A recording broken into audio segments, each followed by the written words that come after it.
This video will go over how a teacher can redeem content using the library set up by the organization administrator.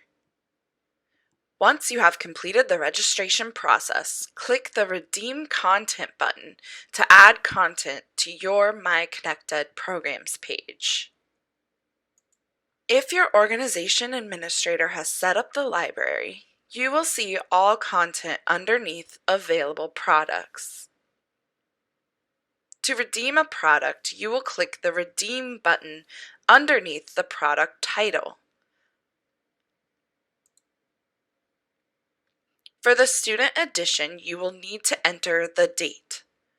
This date should be the last date of the semester or year.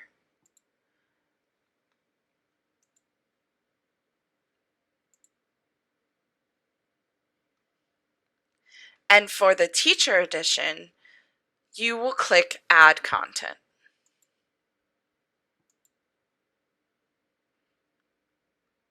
Once you have redeemed your products, you will see the check mark instead of the Redeem button.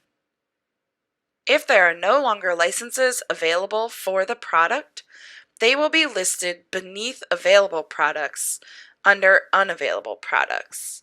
This means the products are fully redeemed. You will need to contact your organization administrator to request more licenses.